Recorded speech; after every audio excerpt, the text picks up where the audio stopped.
Hello, everyone. This is Hijack. I'm Max. I'm Ron.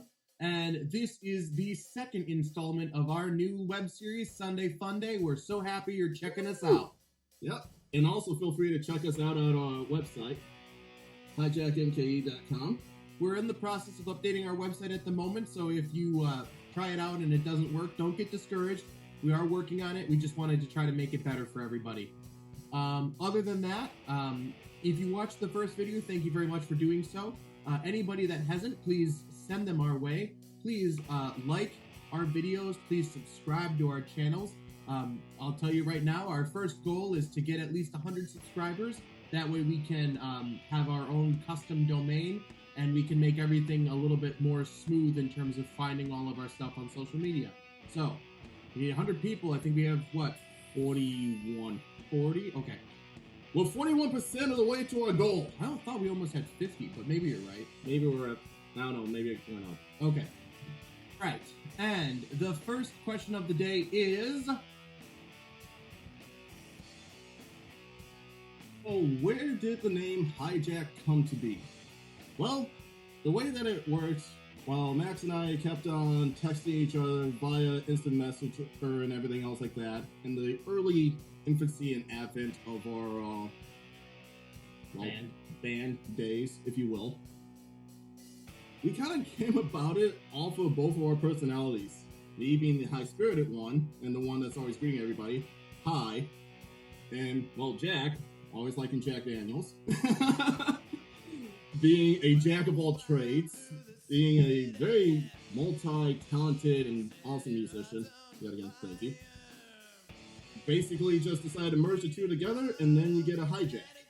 And we liked that the name was kind of ear-catching, even if it has a bit of a negative connotation, which I guess, it could to some people, hijack. But really what the goal of it was also was to be ear-catching and eye-catching, because ultimately that's what we want to do is, quote-unquote hijack the music industry and try to bring it back to the appreciation of real musicians playing real instruments, and to have record labels actually putting interest and time to develop bands and not just sign a band to try to make that fast million and then dump them. We were never cookie cutter like that anyway. Well, and when you think about it, and I've thought about this for many years, there hasn't been our generation's Beatles or Led Zeppelin, a band that, the Beatles haven't played shows in 40 years. Same thing with Zeppelin, minus their reunion show. But people are still buying their records. People are still buying shirts and patches. I mean, I just read, rest in peace, Eddie Van Halen. But I just read, they hadn't really played shows in a while, especially as the original lineup. And since his passing, they said that record sales for Van Halen went up by 6,000%. I believe that. 1,000%. I just Why do you guys really like us after we pass? Yeah, so darn it. That's the point of the name, is that we want to bring people back to the appreciation of real musicians playing real instruments. So for me, I use both. What I have found is, I know that people give them a lot of grief, but EMG pickups have been really great for me in terms of trying to achieve what I am out to achieve, which is essentially, because it's a two-piece band, I want to create as much bottom end as I can in my sound without it sounding, very or whatever. I want it to be... That's a good description. Well, like what you hear, like when you have like those guys with those big subwoofers in their itty-bitty cars, and you can, from a mile away, you can hear their trunk going... I didn't want that. I wanted... I think the actual term is muddy, but let's go with that. Muddy works, but that's what I look for. And I haven't found a passive pickup that did that really well. I have found pickups that are great, and I have passive pickup guitars in my collection, and I will continue to purchase passive pickup guitars. But at least for live, what we're doing right now is we're trying to figure out the next step to evolve hijack. Active pickups seem to be the way to go, Big, tight bottom.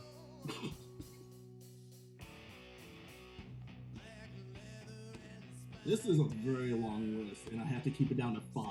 Oh boy. Well, they didn't necessarily say 5, so, you know, if you come up with a few more and you can do it quickly. Ooh, okay, I can do this. So, yeah, why not? I'll even try it at 5. Keith Moon from The Who. Always love his energy. Crazy guy tossing TVs out of hotel rooms. Eventually, I'll do this one of these days. Gene Krupa and Buddy Rich. I kind of want to put them both in the same category. I'm just going to put them both on the same line. Well, they're both jazz drummers, right? Exactly. So, and sure.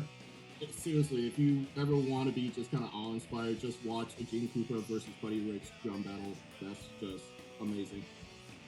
Brand Daler from Mastodon. I still have to give him the nod. He is beastie and he is accurate. He is precise in the way that he writes. He's just good. I just rewatched the documentary that they have on YouTube for it was like they did like the multi-part and then eventually they just made one video of their writing and recording of Emperor of Sand. Yep. Dude, he is a monster. He is for sure. Beastly. Yep. For those of you who don't know, Mastodon, awesome band. Do not fall asleep on these guys. Highly recommend checking them out. We'll play with you guys. Eventually. One day. Danny Carey. I have to give him the nod too. That's fair. I mean, like, who...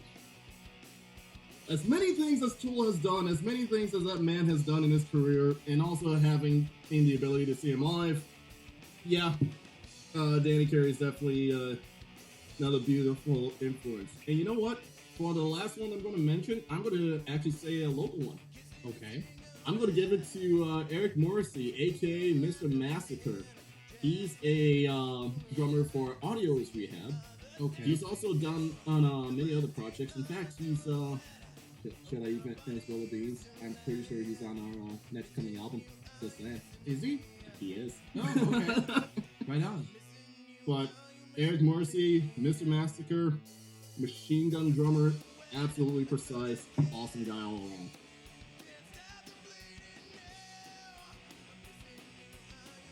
Okay, I feel the hate coming from this one as I say this one already. Josh Wilkie. Okay. Djembe Josh from the MK area and all. Okay. Let's see. Another runner-up that I want to put in there. Let's go with... There's a lot of drummers I've met. Neil Peart. I should put him on the list, but I was actually thinking Jason from One Eye Golf. Okay. And this is where the other part of the hate comes in. Yes, Neil Peart is also on the list. I don't know. He just seems so angry and intense to me, though. So he's like in the top 10, but not necessarily the top 5. Right. Fair. So I'll put him in there. All right, and one more. One more to pull it in there. Okay, yeah, Neil Peart was kind of like a ear win. Ear win. There we go. Let's go with... As I'm thinking and drumming in my head. Kofi. Obviously. Kofi Baker? Kofi Baker, the son of Ginger Baker, because he's the one that's been teaching me this whole entire time. That's and true. Thank you, Kofi, for doing so. I'm trying my best to be a good student here. Yeah, fun fact, he's been taking lessons from Kofi Baker directly. How cool is that? Yeah, that's insane. Is. And yeah, you're telling me the homework's insane. Yeah, well, you know what? If you study and practice, he's just going to make you a better drummer. This is very true. Our final question for today is going to be an unusual one. Well, I think I'll take the Squirrels one because I am appropriately dressed for it. And by the way, Beaker is another local band in the Milwaukee scene. Super cool band. Super cool band. And they have a song called Squirrel Killer. What is that on? What record is that on of theirs? Do you know the name? That is a very good question. I do not know the name of which album. Okay. It's one of their original ones. The video for it is very cool. Oh, they have a video for it? Oh, they have a music video for Squirrel Killer, so who knows, maybe we'll pop the YouTube links in our comments. Oh yeah, we could totally do that. Exactly. Yeah, okay. So shout out to Beaker, shout out to Squirrel Killer. So yeah, our opinion on squirrels. Sorry, little furry friends, there's too many of you out there. My opinion of squirrels is when I was a kid and I spent time at my grandparents', he would spend breakfast with a 22 on his lap and the window open. When a squirrel came by, he shot it in the face. about zombies. My opinion on zombies, I'm indifferent. I just don't want to ever have to be in a world where the zombies can run. I wish for the zombie apocalypse instead of this coronavirus thing. Okay, but slow zombies. I don't want fast zombies. But they add to the difficulty. I like it. Yeah, well, fine. Let's work up to it. Like you start at a beginner level and you gain more experience points. Slow. There you go. Apocalypse, if you're listening. Slow zombies first, then we gradually build speed. All right, and just like our last episode and every episode that we hopefully continue to do, we are featuring a local Wisconsin beer. This time it is Louis Demise from Milwaukee Brewing Company. Fantastic brewing company. My personal favorite Milwaukee company. And no, that's not to suck up. It's just I've been on several brewery tours. At one point, I interned for the Shepherd Express, so I got to do some cool stuff like that. Lucky. And yeah, well. But what I found is that Milwaukee Brewing Company put on the best brewery tour for the dollar, because it's whatever, it's $10, but you get like a free glass, and depending on the time of year, it changes. You can get like a Halloween glass or a Christmas glass. So it's, I don't know. I just think it's fun. The MKE Brewing, what can I say? Louis Demise has always been like one of our favorites, so it seems fitting to at least feature it on one of the shows. For sure. Now let's drink. No, that was actually kind of beautiful. There we go. All right, so we got our Louis Demise here in our frosted glasses. It seemed like a good way to do it. All right, and yes.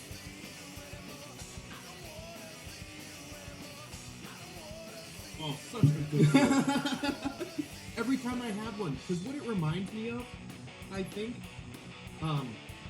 it's like an Oktoberfest, but it isn't as heavy. Right, it's like a light amber. Right. And I mean, like, what? You guys can actually see the color of these things. Oh, yeah. It totally is a light amber. For sure. And also on the bottle, I believe it says amber ale, so there you go. Yep. But no, it's fantastic. Another one to check out in the summertime, maybe we'll get it on depending on how the show plays out, is, I think it's called The Weekend at Louis. And that's really? like, yeah, it's like a blueberry flavored ale. I've heard of that actually. And it's really good, especially on tap. It's basically this, but they add like the blueberry flavor in there, and it's just tastes like summer. I don't know how they do it. So in other words, I have to get a tapper in here somehow. Well, at one point, at some point in our lives, I want to have a little bar. So yeah, for sure. There we go. There's our goals. Not only do we need 100 subscribers, because of 100 subscribers, we also need to build a bar here. So help us build a bar. All right, guys, thank you so much for watching. Again, please like any of the videos on our channel. Please watch the videos on our channel. Please like this video and subscribe.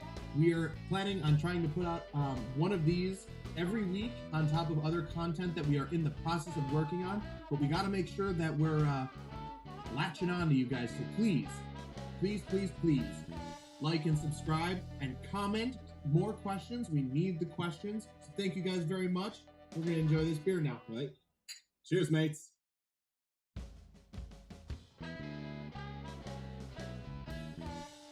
Man, you totally slammed yours. Yeah. I'm going to enjoy mine.